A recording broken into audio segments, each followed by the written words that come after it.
After months in a psychiatric facility following a breakdown, Eva Lang just wanted silence. A fresh start somewhere quiet, far away from city noise, people's questions, and her own thoughts, which had become louder than anything else.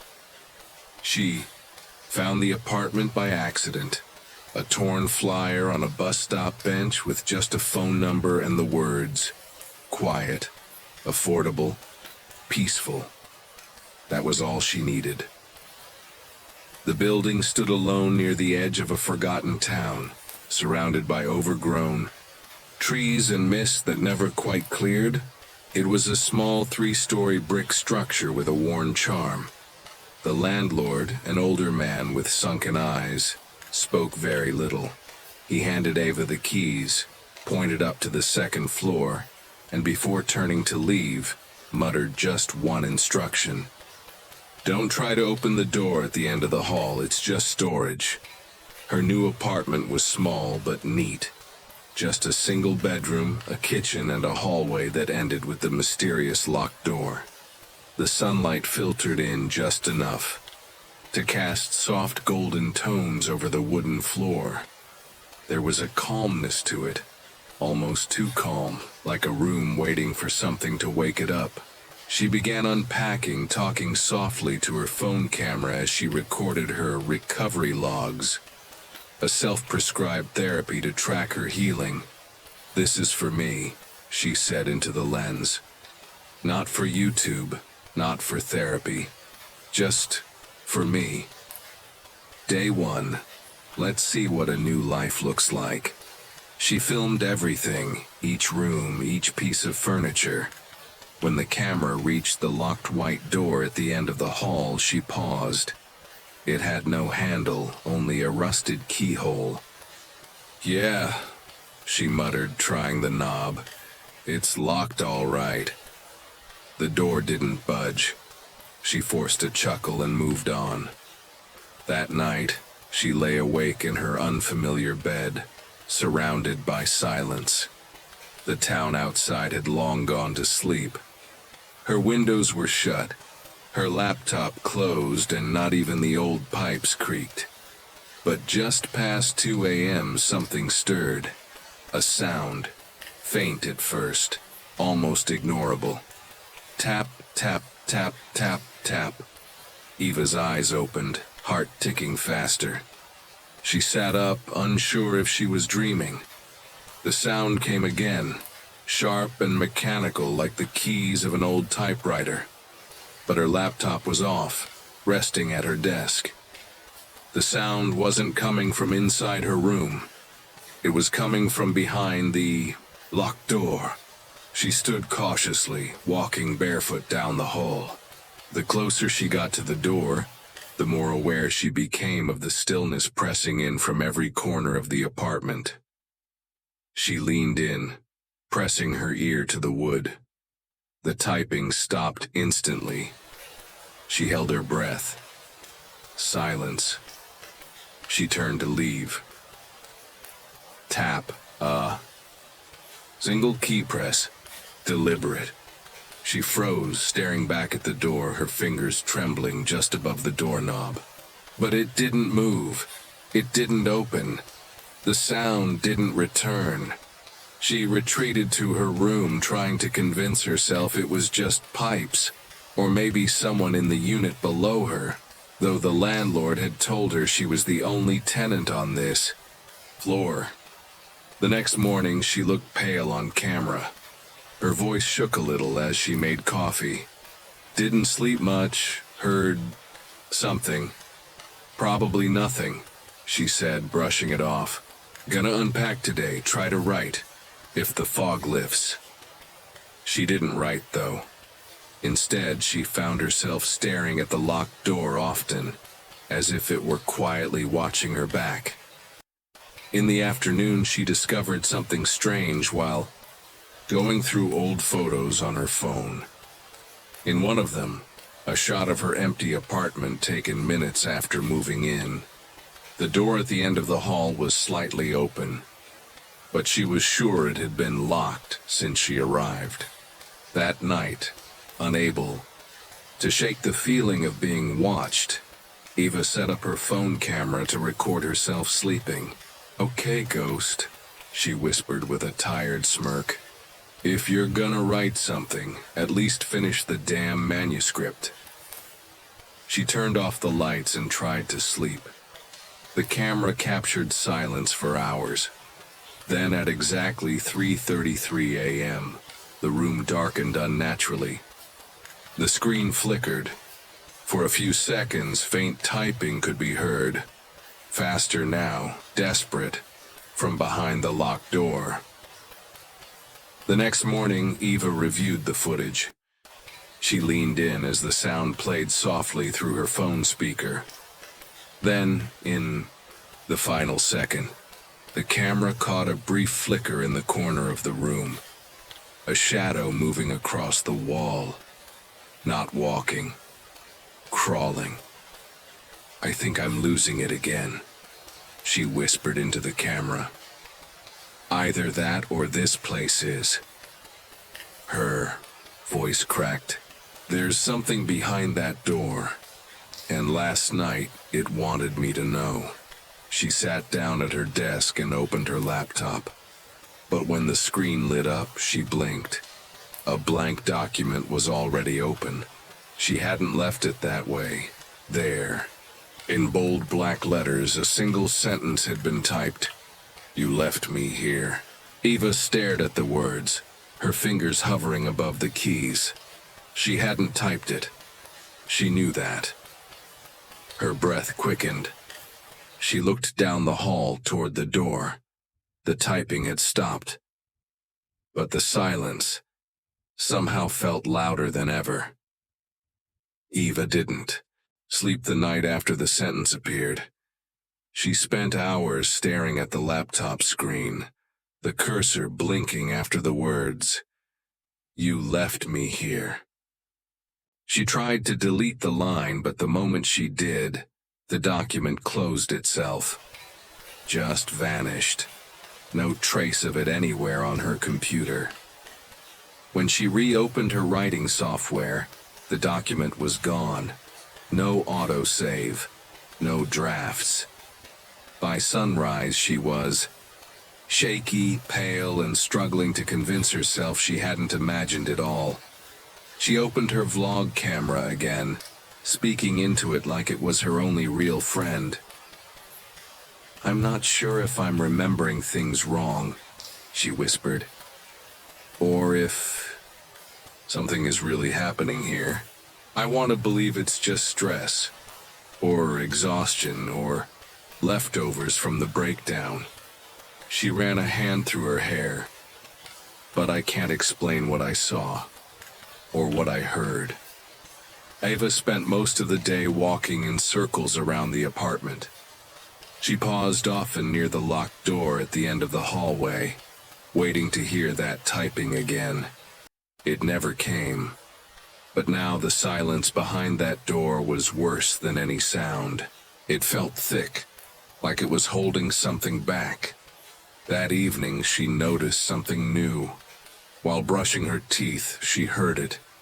Just barely. A voice. It was faint, almost mistaken for wind, drifting through the small air vent above the sink. A whisper. Her name. Eva. She froze. The voice was dry, rasped and low, genderless, as though someone was sitting inside the walls too tired to shout. She turned off the faucet and leaned closer to the vent. It was still. Silent. Then she heard it again. Eva. Still here. Her skin turned cold. Her first instinct was to record it, to capture proof. She ran for her phone, turned on the camera, and pointed it at the vent. For several minutes she stood completely still, breathing softly, waiting. Nothing, just the sound of her own heartbeat and the occasional creak of the apartment settling. "Say something," she whispered. Silence. She ended the recording and played it back. Nothing unusual. Just her voice, a few background noises, until the very end. The last 3 seconds. A tiny static pop, and then a whisper, so low she nearly missed it. Still writing. Her heart skipped. It wasn't just that she'd heard a voice. It was what it said. She hadn't written anything since before her breakdown. Her mind had gone blank for months, like the stories had all dried up. But somehow, something knew that. Something wanted her to start again, or wanted to finish what she had abandoned. She didn't know why, but that idea disturbed her more than anything else. Later that night, she set up her phone camera once again. This time not pointed at her bed, but aimed directly at the vent in the bathroom. She hit record and left the phone propped up as she went to sleep, door slightly ajar. It was a restless night. Her dreams were scattered and fragmented. In one, she was standing in her apartment, but everything was reversed, like a mirror world. The furniture was crooked, walls peeled like old skin, and the locked door was open. Inside it, she saw herself, sitting, typing furiously, fingers bleeding from the effort. Her eyes were wide, empty, but her mouth moved. When Ava woke, gasping, it was still dark. She rushed to the bathroom, grabbed her phone, and stopped recording. Her fingers shook as she hit play. The video was nearly 2 hours long. Most of it uneventful. She skipped through it, speeding ahead until the time read 3:21 a.m. That's when something flickered. For exactly 3 seconds, the footage glitched. Just a blip, a digital hiccup. Then something moved across the bottom of the screen. Not. In the vent, across the wall, it wasn't a shadow. It was darker than that. A shape, vague, crawling, hunched. It passed the lens almost too fast to see. Ava paused the video frame by frame until she caught a blurry still. A hand. Long fingers. No skin. And a mouth that wasn't shaped to scream, but to smile. She dropped the phone. Her legs buckled beneath her and she sat on the bathroom floor. Heart pounding, breath short. It wasn't just hallucination. It wasn't just her mind playing tricks. She had proof. Something had been there. Something in the apartment. Watching her. Mimicking her name. Whispering about the writing. Eva didn't know what to do. She wanted to leave, but her body wouldn't let her. Something inside her whispered back, not yet. Just a little longer. As she sat trembling in the hallway, her eyes wandered once again to the locked door. Her gaze lingered on the keyhole. It was darker than it should be. Too dark, like something inside was looking back. Eva hadn't left the apartment in 3 days. Every time she tried, something held her back. A tightness in her chest. A whisper in her ear just as her hand touched the doorknob. Not yet. It always sounded like her own voice, but slightly off, slightly distant, like it was coming from a version of her standing just a step behind. To ground herself, Eva resumed her recovery logs. She placed her phone on a tripod, hit record, and spoke like she used to in therapy. This time her tone was dull, her words unsure. My therapist used to suggest mirror therapy, she said, staring into the camera. She said it helps with dissociation, forces you to face yourself, literally. Eva glanced toward the hallway mirror she had unpacked earlier, but hadn't touched. She'd avoided mirrors since her time in the hospital. where reflections always seemed a second too slow. "I'm gonna try it," she mumbled. "Just for a minute." She propped the mirror up on the desk, angled it to reflect her entire upper body, and sat down in front of it. Her camera kept rolling.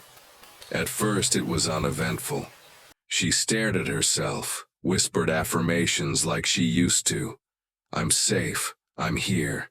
I am real. I am whole." But as she repeated the words, something began to shift. She blinked. So did the reflection. She tilted her head. The reflection copied, fluid and perfect. But when she reached up to tuck a stray hair behind her ear, the reflection hesitated, just for a fraction of a second, barely noticeable. But it was there. Eva leaned closer, frowning. Her reflection leaned too, but the eyes weren't quite right. They looked duller, like they weren't looking at her but through her. Like the person inside the mirror wasn't mirroring anymore but watching. Then, without meaning to, Eva smiled nervously. The reflection didn't. She stopped. So did the image. A few seconds passed. Her heart thudded against her ribs. Then, as if triggered by some invisible cue, the reflection grinned. Wide, unnatural, stretching too far across the face. Not a smile of comfort. A smile of recognition. Eva shot backward, knocking over the chair. The camera fell with a thud, cutting the recording off in a mess of motion and static. She didn't check the footage right away. She couldn't.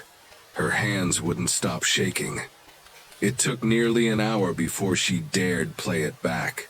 Most of it was normal, just her talking to herself, practicing therapy techniques, until the very end. Right before the camera dropped, a frame, just one, froze for a second longer than it should have. In it, her reflection was still smiling, but Eva wasn't.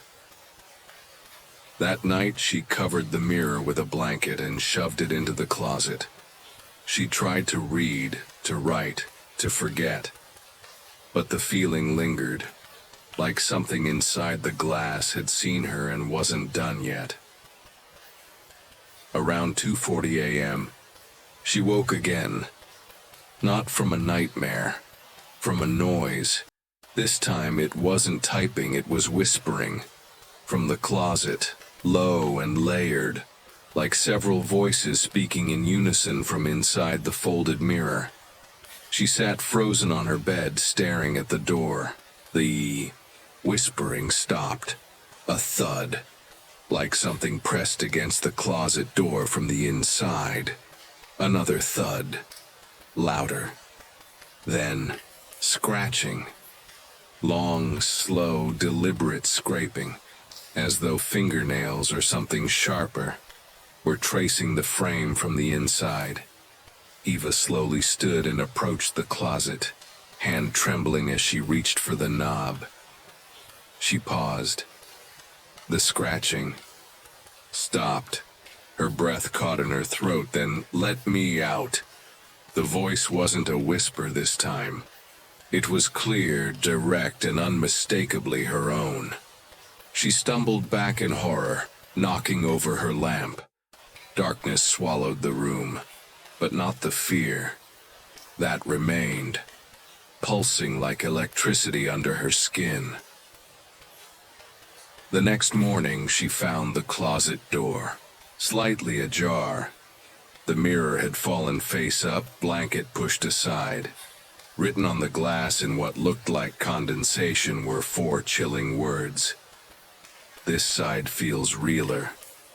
Eva didn't know what it meant, but deep down she was starting to question something terrifying.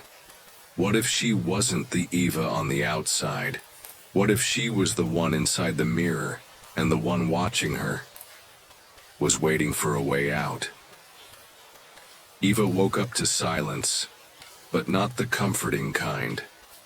It was the kind that felt wrong, like the silence after a scream, like a breath held too long.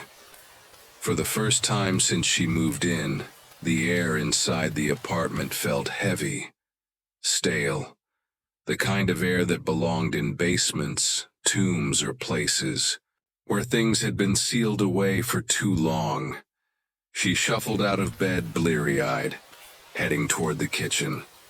As she passed the hallway, something stopped her. The door at the end. It was open. Not wide, but just enough to expose a sliver of darkness on the other side. A hairline gap, no more than an inch, but enough for her to see that the lock was no longer engaged. That rusted keyhole, the one that had refused her touch for days, now looked freshly turned. Her body reacted before her mind could catch up. She froze mid-step, unable to tear her eyes away from the open seam. Her skin prickled with goosebumps. Her fingers twitched. She hadn't touched it. She knew she hadn't touched it. She waited. Maybe it would slam shut again. Maybe it was a trick. Of the light, maybe. But nothing moved. The hallway was dead still, and that gap seemed to invite her forward. Against her better judgment, Eva stepped closer. The wood floor creaked under her bare feet, each sound loud in the unnatural quiet. She reached the door and slowly pushed it open with one finger. The hinges groaned, a low, aching sound, like the room had been asleep and was waking up for the first time in years. Inside, there was no clutter, no boxes, no storage. Instead, the room was familiar, too familiar. Her mouth went dry. It was a perfect replica of her bedroom. Same pale green walls, same desk by the window, same blanket tossed carelessly on the bed, the same worn copy of her notebook lying half open. Even the coffee cup on the nightstand, the one she had just used yesterday, was here. Her mind raced. This couldn't be possible. It wasn't a mirror. It wasn't reversed. It was as if someone had duplicated her room down to the finest detail and tucked it behind the locked door like a secret. Not a single thing out of place, except for the feeling. This room felt off. The colors slightly duller, the air colder, the shadows longer, and on the far side of the room an old CRT television sat on the floor, buzzing softly with static.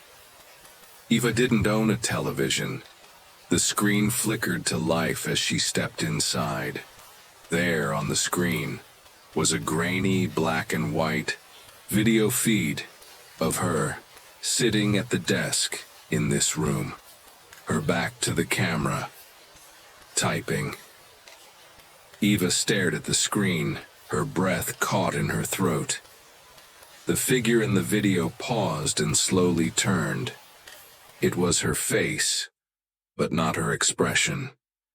The eyes were wider, the mouth half open, lips twitching at the corners.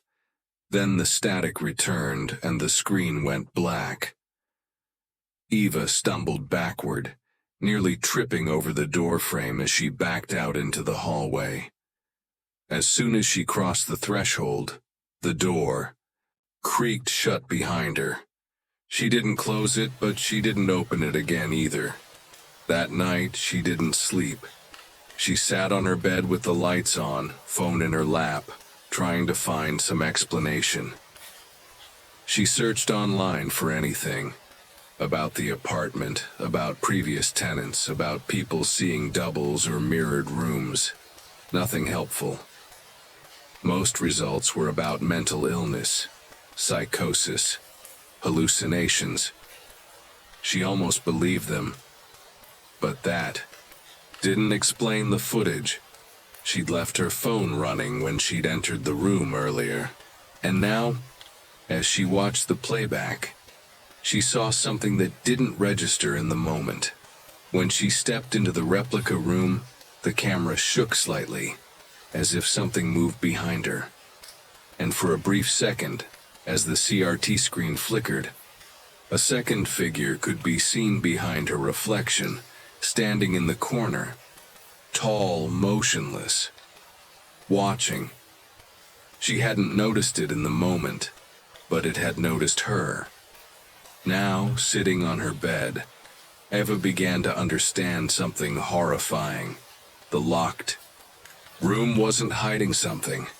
It was keeping something in, and now it was awake. Eva avoided the locked room for 2 full days. She didn't enter, didn't even walk near it.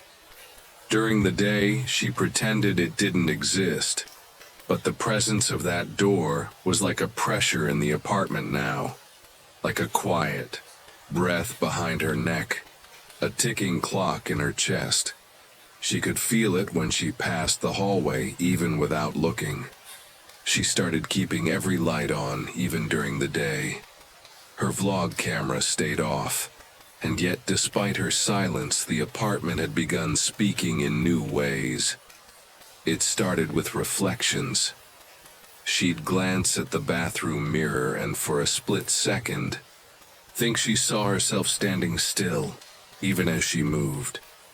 Just a blink of hesitation, a delay in the glass. Then it happened again in the dark screen of her laptop. She leaned forward to shut it down, and saw her reflection watching her, eyes already fixed before she even leaned in. It was her face, but not her eyes. They looked patient, ancient, waiting. On the third night, Eva woke up to the sound of footsteps, not loud, barefoot, soft against the wooden floor. Moving slowly, but the sound wasn't coming from the hallway, it was coming from inside her room. Her heart seized. She didn't move, kept her eyes closed, breath shallow. Maybe it was a dream. Maybe she hadn't woken fully. The steps stopped. There was a silence that screamed. She dared to open one eye. Across the room, silhouetted by the faint hallway light, stood a figure. Tall, female, still. The shape of her was too familiar. The angle of her shoulders, the frizz in her hair, the oversized hoodie Eva had been wearing all week. The figure just stood there. Then, with the gentlest sound, a whisper of fabric brushing against skin, she turned and walked out. Eva bolted up, heart racing. She ran into the hallway. It was empty. She checked the locks, the windows, everything was secure. No one had broken in. Nothing was missing, but she couldn't shake it. She'd seen herself, a second Eva, standing in her room, and it hadn't even looked surprised. She returned to her vlog the next day, desperate to make sense of it all. Her voice shook on camera. She was paler now, eyes sunken. "I think I saw me," she said. "I don't know how else to say it. It looked like me, but I wasn't moving. I was in bed. I couldn't breathe. I swear I saw myself just watching me sleep." She swallowed. "I think there's another me in the apartment." She paused the recording, but the camera didn't stop. When she reached to check the footage, she noticed something. She was still talking. Her reflection in the screen was still moving, even though she'd stopped speaking. Then, on playback, there was a frame, no more than a blink, where the Eva on screen smiled, but the real Eva hadn't. Later that night, she spoke to her therapist over a video call, one of the few people she still trusted. Dr. Rains had helped her through the worst. of her breakdown. The doctor listened quietly as Ava explained everything. The door, the room, the typing, the reflections. Dr. Rains didn't laugh. She looked troubled, concerned. "Ava," she said slowly, "can you check something for me?" Ava tilted her head. "What?" Dr. Rains hesitated. "Can you turn your camera to the left, just slowly, behind you toward the hallway?" Eva's stomach sank. "Why?" "Because," her therapist said carefully, "I've been watching something standing there behind you for the last 5 minutes, and it hasn't moved." Eva turned the camera, hand trembling. Nothing, just the empty hallway. But the look on Dr. Rains's face changed. It went from concern to confusion. "It's gone now," she whispered. "I'm sorry, Ava. I shouldn't have said anything." Ava ended the call. She didn't sleep that night, but someone did. The next morning, her camera had new footage. 4 hours of it. She didn't remember recording anything. When she pressed play, the screen showed the apartment. Still. Quiet. Shot. From the living room corner. And in the frame, sitting on the couch, was Eva. But she wasn't blinking, wasn't breathing. Just sitting still. Staring into the lens, as if she knew Eva would watch. And near the end of the footage, she spoke one sentence. "You're the wrong one." Then the screen went black. Eva screamed, dropped the phone, and backed away. But it wasn't over. Because just then, from the end of the hallway, came the soft creak of a door opening. The one she thought she'd never open again. The locked door. The replica room. Someone was inside it now, and they wanted out. After the chilling events of the previous night, Eva barely closed her eyes. The soft creak of the locked door opening haunted her thoughts, echoing long after the apartment fell silent again. She forced herself to get out of bed, heart hammering, each breath shallow and uneven. The apartment felt different, shifted, somehow like she'd crossed into a space where the rules no longer applied. The first thing she noticed was the writing. It was everywhere, on the walls, on the mirrors, on her notebooks, even on the floor beneath her feet. But it wasn't normal writing. It was reversed. Letters flipped, sentences scrambled, words twisted into illegible shapes. Eva's pulse raced as she picked up one of the scraps of paper from the desk. The ink was fresh, smeared in places as if written in haste. She held it up to the mirror to read it properly. It said, "Iman Roy Tonsai." Her stomach dropped. "Your name is not me." A cold shiver ran down her spine. She turned to the hallway mirror, heart pounding, and slowly, her breath fogged the glass. As the fog cleared, more reversed writing appeared, seemingly carved into the surface. "Open the door, let me in." Eva backed away, her hands trembling. The mirror wasn't just reflecting her anymore. It was trying to communicate. Or warn. She grabbed her phone and started recording, her voice barely steady. "I don't know what's happening," she whispered into the camera.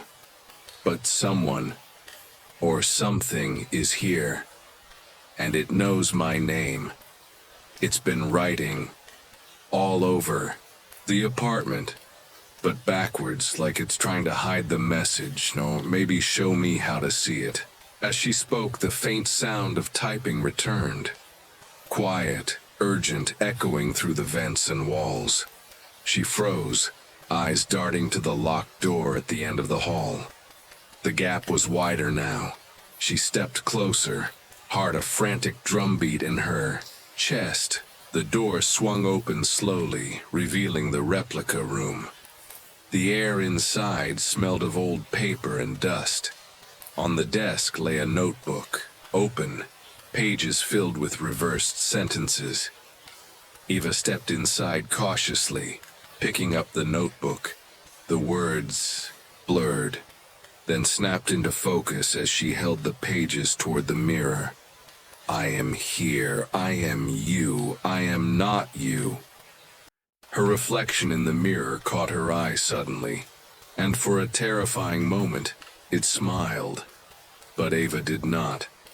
She slammed the door shut, locking it firmly this time. Yet the feeling of being watched never left, and in the deepest part of her mind, the question grew louder. If the writing is backwards, is her reality too? Eva's world was breaking apart. The reversed messages had seeped into every corner of her mind, twisting her thoughts like shards of a shattered mirror. Sleep was a fading memory, replaced by a constant vigilance she could neither quell nor understand. Every reflection felt like a trap, every shadow a silent watcher. Her journal, her once safe haven, now held nothing but fragmented scribbles and crossed-out pages. She tried to write normally, but the words spilled backward across the pages, as if her hand moved against her will. The letters formed cryptic sentences, half-finished thoughts she couldn't decode. At times, she would catch glimpses of herself where she wasn't supposed to be. Reflections lingering too long, silhouettes vanishing when she looked directly. The feeling of cold breath on the back of her neck when no one was there. One evening, she found her reflection in the hallway mirror smiling again. Only this time it was different. The eyes weren't just watching. They mocked, filled with a knowing malice that chilled her to the bone. Panicking, Eva grabbed a shard of broken glass from the kitchen sink and smashed the mirror. The crack spidered across the surface like lightning, but the reflection inside remained unbroken, smiling wider than ever. "Stop," she whispered, voice cracking. "Stop pretending you're me." Her reflection raised a finger to its lips, a silent command to be quiet. From behind her, the locked door creaked open once more. Eva turned slowly, heart pounding. The replica room stood waiting, darkness pooling. With Envoi inside, her double sat at the desk, typing. But the figure paused, looked up, and smiled. And Eva realized with terror that the double was the one truly alive. She was the shadow, the copy, the other. And the question that gripped her soul was no longer if she was losing herself, but when the other Eva would step out and take her place. The air was thicker than usual in Eva's apartment, heavy, suffocating, like the weight of a secret too large to bear. Days had passed since she smashed the mirror, but the fractured reflections lingered, haunting every surface. She could no longer trust the world she saw. Even her own hands felt foreign, as if belonging to someone else. The locked door at the end of the hall remained closed, or at least physically closed. But in Eva's mind, it was wide open. That room had become a corridor, a gateway between two worlds. She had glimpsed her double again, the silent watcher, the dark reflection typing endlessly in that uncanny replica of her life. Tonight, Eva decided to confront it. She didn't know why she still clung to hope, to sanity. But something inside her screamed that if she didn't cross the threshold, she would lose herself completely. The fragments of her mind, scattered and fragile, could not hold on much longer. The apartment was dark except for the soft glow of the desk lamp in her own room, the hum of the refrigerator, the distant sounds of a city unaware of her torment. They all felt distant, like echoes from a different life. Eva's hands trembled as she grabbed the key the landlord had left taped to the back of her closet. The very key that fit the lock she'd tried to open countless times but never succeeded. She had found it just yesterday, tucked away like a cruel joke. Her fingers slid over the cold metal as she approached the door. The lock clicked open easily, almost too easily, as if it had been waiting for her all along. The door swung open, revealing the replica room, her sanctuary turned prison, her reflections lair. The air inside was colder. It smelled like forgotten memories and dust. The flickering light of the old CRT television cast erratic shadows on the pale green walls.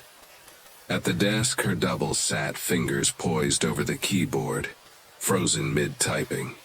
The figure looked up, eyes locking with Eva's. They were deep, endless pools of black, swallowing all light. For a moment, neither moved. Then her double spoke. The voice was Eva's, but stripped of warmth, flat and hollow. "You came." Eva swallowed, her voice barely a whisper. "I need to understand." The double smiled, slow, deliberate, with a sharpness that cut like glass. "This is your story," it said, "or the story I tell you. Every word you write, every step you take, I'm already there." Eva stepped forward, heart pounding. "Who are you? What do you want from me?" Her double leaned back, the smile fading into something colder. "You, and yet I am not. The part you hide, the shadow you deny, the silence beneath your screams." Eva felt a shiver crawl down her spine. But why? Why create me? Why trap me? The double gestured to the door behind them, where the real apartment seemed to flicker in and out of view. "To survive," it said. "To exist. You are the light, fragile and fleeting. I am the darkness, endless, patient. You cannot exist without me." Eva's mind reeled. The reality around her shifted, the walls bending, the air shimmering like a heat haze. "You want to take over," she said, voice breaking. "No," the double whispered. "I want to be free. To live. To feel. You locked me away, but the lock has rusted. The door will open, and when it does, one of us will cross over." Eva's breath caught in her throat. The television flickered on suddenly, showing static, then a live feed of her own apartment. But the figure on the couch wasn't her. It was the double, sitting still, eyes fixed on the camera. Eva's double reached out suddenly, breaking the boundary between their worlds. A shadowy hand pressed against the invisible barrier between them, as if trying to push through. Eva staggered back, heart pounding wildly. "No," she whispered. "I won't let you." The double smiled, dark and knowing. "We're the same. You are me." Eva looked down at her trembling hands. "What if I am just the copy?" Silence fell. Then, in a sudden rush, the replica room began to dissolve. Walls rippling like water, the floor turning to glass beneath her feet. Eva grabbed the desk for support, breath coming in ragged gasps. The door behind her began to creak open. From the darkness, a cold wind swept in, carrying whispers, unintelligible yet suffocating. Eva knew that if she stepped through that door, she might never return. But if she didn't, she would be lost. Summoning every shred of courage, Eva stepped forward. Her double reached out one last time, fingers nearly touching hers. The air between them pulsed, and in that moment, time fractured. A scream tore through the silence. Then, everything went black. Eva woke on the floor of her apartment, morning light filtering weakly through the curtains. Her phone buzzed next to her, a notification blinking on the screen. A new video message. With trembling fingers, she opened it. The video showed her own face, but the eyes were empty, hollow, and her lips whispered one chilling phrase, "I am free." Eva dropped the phone, heart pounding. The locked door was wide open, and the apartment was no longer hers. Eva's apartment felt colder than ever, as if the walls themselves mourned what was lost. The locked door, once a barrier between realities, now stood wide open. An invitation or a warning she couldn't ignore. Every shadow stretched longer, every sound sharpened, and the silence pulsed like a heartbeat beneath her skin. Since waking from the blackout, Eva sensed something inside her had shifted. Her reflection no longer mirrored her perfectly. Sometimes it lagged, moved independently, or blinked when she didn't. Her thoughts felt disjointed, like fragments of a dream dissolving in daylight. The apartment, her sanctuary, had become a labyrinth she couldn't escape. She tried to reach out for help, but every call faltered. The therapist's voice sounded distant and strained, as if coming through a thick fog. Friends' messages went unanswered. It was as if the world she knew was slipping away, leaving her alone in the dark. On her camera, Eva recorded fragmented entries, each more desperate than the last. Her hands shook as she spoke about the double, the locked door, the reversed writing, and the feeling of being watched. But even she began to question her own sanity. One evening, as the city lights flickered through the window, Eva sat in front of the open door, staring into the replica room. The double wasn't there, yet she could feel its presence. Patient, waiting, hungry. A sudden chill swept through the apartment. The lights flickered and died, plunging Eva into darkness. She fumbled for her phone, its screen casting a pale glow. Then, the typing began, soft, rhythmic, echoing from behind the door. Summoning her courage, Eva stepped forward and entered. The room was empty, but the air was thick with silence. On the desk lay her notebook, pages filled with writing, her handwriting. But the words shifted and twisted as she read. Who is real? Who is shadow?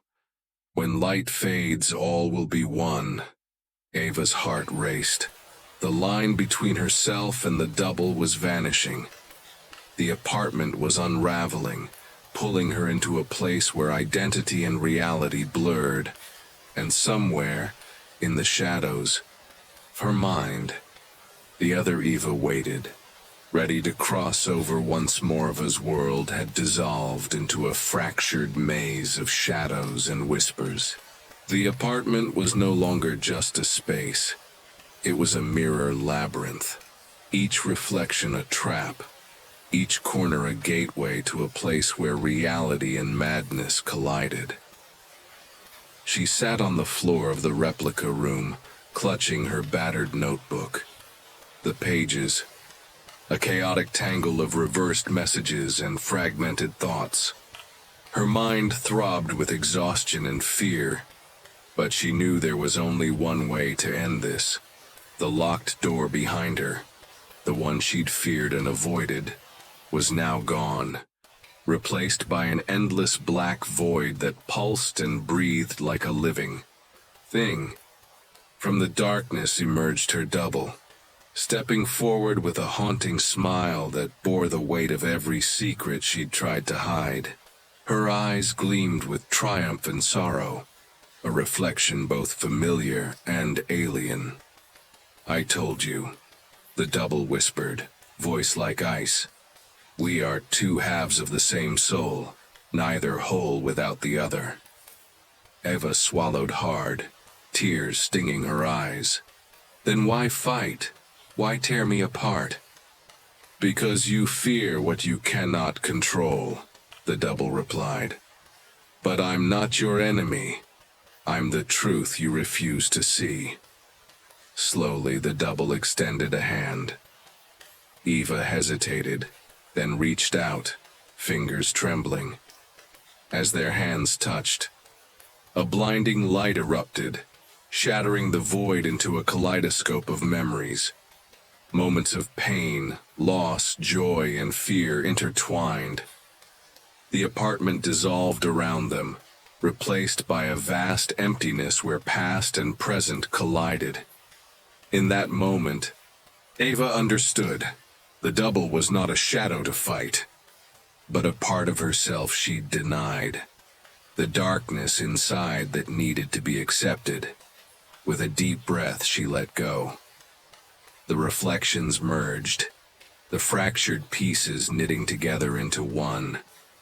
The room softened, colors returning, the weight lifting. She opened her eyes, alone but whole. The apartment was silent, peaceful, and in the mirror, she finally saw herself, not two, but one. Thank you for joining Eva on this haunting journey through the unseen room. What part of her story stayed with you the most? The locked door, the eerie reflections, or the shadow that might just be yourself? Now it's your turn to look inward. What hidden truths are waiting behind your own locked doors? If you loved this series, don't forget to like, subscribe, and share, because sometimes the scariest stories are the ones we dare to face together. And if you want to keep unraveling mysteries like Eva's, stay tuned for more chilling tales coming soon. Remember, in every reflection, there's more than just a face staring back. Are you ready to look closer?